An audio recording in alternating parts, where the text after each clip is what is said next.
Yes yes welcome. Good afternoon sir. Yes बैठिए। Thank you sir. आपके 10th में 94%, जी सर।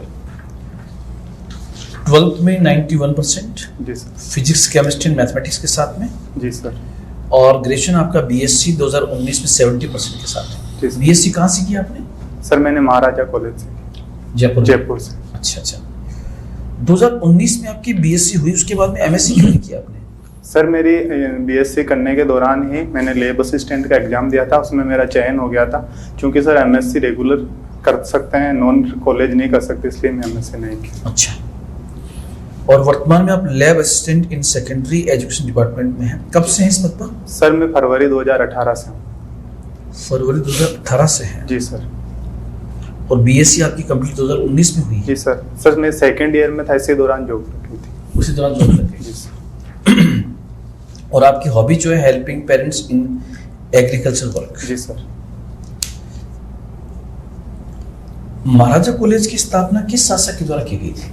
सर महाराजा राम सिंह द्वितीय के द्वारा। जी सर। महाराजा कॉलेज की जस्ट बैक साइड में एक हॉस्टल है। जी सर। उसका नाम क्या है? Sir Gokhale hostel. किसके नाम पर है ये? सर गोपाल कृष्ण गोखले के नाम। गोपाल कृष्ण गोखले। कौन थे गोपाल कृष्ण गोखले? सर ये एक स्वतंत्रता आंदोलन में भाग लेने वाले जो है वो थे। महात्मा गांधी के इनको राजनीतिक गुरु माना जाता है सर। ठीक है। ये किस धारा में थे? उदारवादी, उग्रवादी, गांधीवादी, क्रांतिकारी? सर ये उदारवादी विचारों के सर थे। किसको कहा जाता है उदारवादी? सर जो उदारवादी विचारधारा थे वो सर अंग्रेजों के साथ बातचीत के द्वारा, प्रार्थना पत्र आदि के माध्यम से सर उनकी अपनी मांग उन तक पहुंचाते थे। और सर जो आक्रामक नीति और सर हिंसक गतिविधियों के विरोधी थे। उदारवादियों में सबसे बड़ा नाम किसका आता है? Yes sir. मॉडर्न लीडर्स में सबसे बड़ा नाम? सर जो शुरुआती उदारवाद सर विचारक थे उसके अंदर सर सॉरी सर मैं भी रिकॉल नहीं, जिन्होंने धन निष्कासन का सिद्धांत भी दिया था। यस सर, दादा नौरोजी। Yes sir. तो उनका धन निष्कासन का सिद्धांत क्या था? Yes sir. सर दादा भाई नौरोजी ने अपनी पुस्तक लिखी थी poverty and un British rule in India. उसमें सर उन्होंने धन निष्कासन का सिद्धांत प्रतिपादित किया, जिसमें उन्होंने बताया कि जो सर अंग्रेज है, ब्रिटिश कंपनी है, वो यहाँ से सस्ता माल ले जाके तैयार माल उच्च कीमत पे बेचती है। इसके अलावा सर जो यहाँ पे कार्यरत अंग्रेज कर्मचारी अधिकारी है उनका वेतन भी यहाँ के धन के द्वारा दिया जाता है। इसके अलावा सर जो ब्रिटेन में भारत सचिव था उसके कार्यालय का जो खर्चा था वो भी यहाँ के धन द्वारा दिया जाता था, जिससे भारत का धन लगातार बाहर जा रहा है। इतना बेहतरीन सिद्धांत उन्होंने पेश किया। जी सर। फिर भी उदारवादियों की ऐसी क्या कमियां रही कि आगे उनका स्थान उग्रवादी राष्ट्रवादियों ने ले लिया? सर सर जो उदारवादी थे उनके जो विचार थे सर वो आदर्शवादी ज्यादा थे। उनका मानना था कि जो अंग्रेजी शासन है वो भारत के हित में है। जिस अंग्रेजों की सर ऐसे कुछ नीतियां आई बाद में जिन्होंने उनको सर गलत साबित किया। जैसे सर चापेकर बंधु हुए, प्लेग के टाइम सर जो उन्होंने मैनेज किया, उनका उद्देश्य कहीं भी भारत की जनता का कल्याण नहीं था, जिससे सर भारत की जनता में। अच्छा, जब आप कॉलेज में थे? जी सर।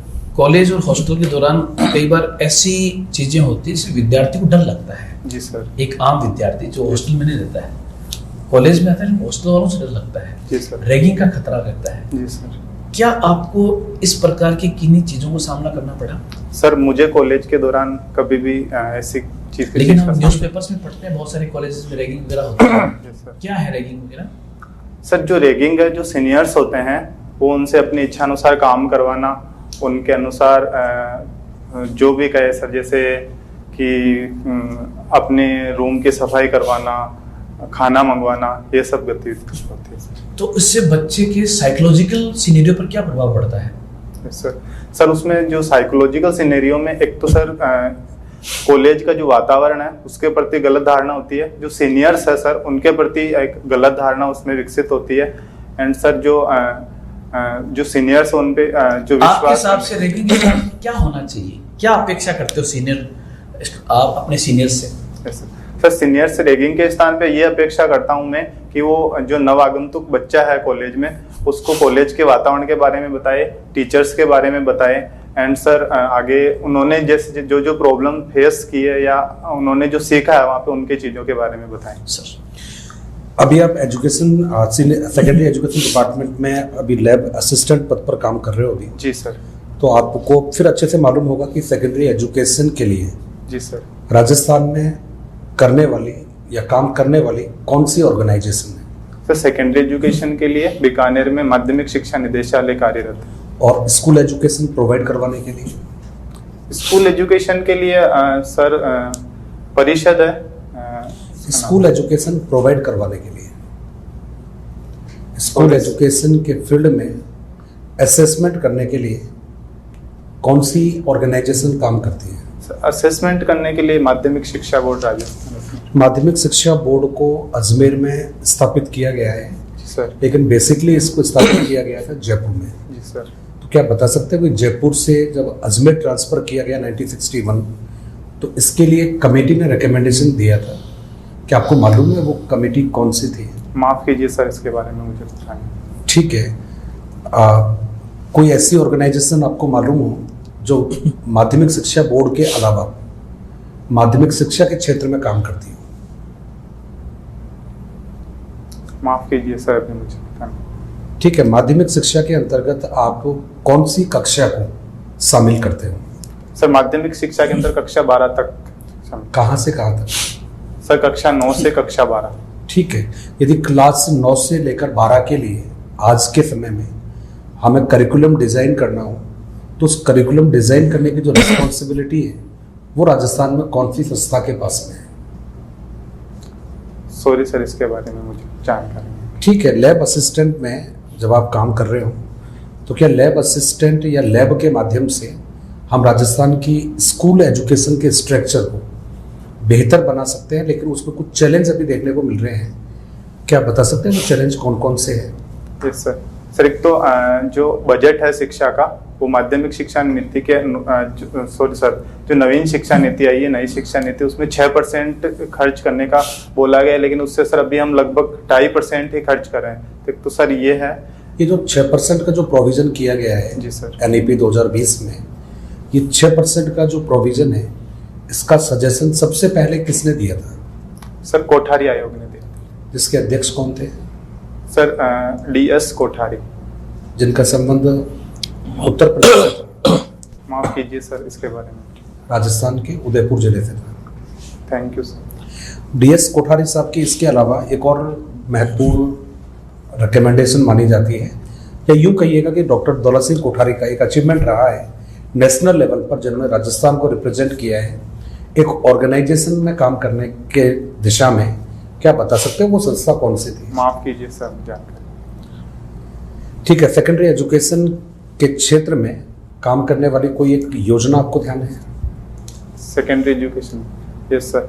सर सेकेंडरी एजुकेशन में जो रमसा है वो का है सर, राजस्थान माध्यमिक शिक्षा परिषद, उससे सब इंफ्रास्ट्रक्चर डेवलपमेंट वगैरह। तो रमसा अभी काम कर रहा है वर्तमान में? जी सर, समग्र शिक्षा अभियान। तो रमसा हुआ या समसा हुआ? समसा है सर। ठीक है, समसा के अंतर्गत कुल कितनी योजनाएं अभी सम्मिलित हैं? सर कुल कितनी योजनाएं इसके बारे में मुझे जानकारी नहीं, एग्जैक्ट नंबर से। ठीक है, समझा। आपकी हॉबी क्या है? सर हॉबी मेरी कृषि कार्यों में माता पिता की सहायता करना। किस प्रकार सहायता करते हैं आप? Yes sir. सर जो कि मैं बचपन से ही माता पिता के साथ रहा हूँ, तो मेरी अभिरुचि है कि सर मैं जब भी मुझे समय मिलता है मैं अपने खेतों में जाता हूँ। इसके अलावा जो सर नई तकनीक आती है, चाहे सिंचाई के क्षेत्र में हो, चाहे नए बीज हो, मैं उनके बारे में बताता हूँ। सर जैसे अभी 3 साल पहले मैंने सर उनको बोल के हमारे इस खेत में सर ड्रिप इरिगेशन लगवाया है, जिससे सर 2 फायदे हमें हुए हैं। एक तो सर पानी की बचत हुई है, जिससे ज़्यादा हम क्षेत्र सिंचित कर पा रहे हैं, एंड इसके अलावा सर क्रॉप प्रोडक्शन भी अच्छा हुआ है। तो आपके जो खेत है उसमें क्या क्या प्रोडक्शन होता है? Yes sir. सर जो बेसिकली हमारे खेत में सर गोभी की फसल होती है, प्याज, एंड सर रबी में गेहूं एंड जौ। जायद की फसल क्या होती है? सर जायद की फसल जो ग्रीष्म ऋतु में लगाई जाती है, जिसमें सर खीरा, ककड़ी, तरबूज आदि फसलें शामिल। अभी आपने बताया गेहूं भी आपके खेत में, गेहूं का MSP कितना है? माफ कीजिए सर, अभी एग्जैक्ट। अच्छा, एक चीज़ बताओ मुझे कि किसान अनाज उत्पादन करता है। जी सर। अनाज इंसान के जिंदा रहने के लिए अनाज आवश्यक है, अन्न। उसी तरह से एक दवा निर्माण कंपनी का मालिक है, वो दवा बनाता है, जी। वो भी जिंदा रहने के लिए आवश्यक है। दोनों का नेचर ऑफ वर्क एक जैसा है, दोनों जीवन प्रदान करते हैं। एक जीवन दाता जो है वो कर्ज के नीचे दबा हुआ है, जी सर। दूसरा जीवन दाता वो लग्जरी लाइफ जी रहा है। कंट्रोवर्सी नहीं है, ऐसा क्यों है हमारे देश में? यस सर, जो हमारे एग्रीकल्चर सेक्टर है वो अनौपचारिक है सर।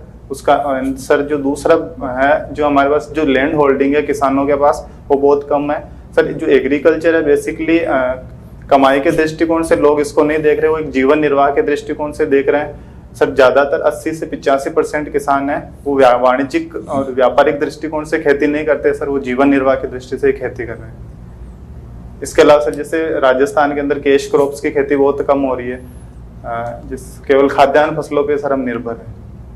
नहीं, वो तो ठीक है लेकिन ऐसे का क्या कारण है कि जो कैश क्रॉप तो बाद में, जब आदमी जिंदा रहेगा तब कैश क्रॉप खरीदेगा ना। जी सर। ये कैश क्रॉप जैसे कॉटन हो गई, जिंदा रहेगा तो उसको कपड़े की जरूरत पड़ेगी। तो इम्पोर्टेंट क्या हुआ? जो हम खाद्यान्न उत्पादन कर रहे हैं वो इम्पोर्टेंट हुआ ना। जी सर।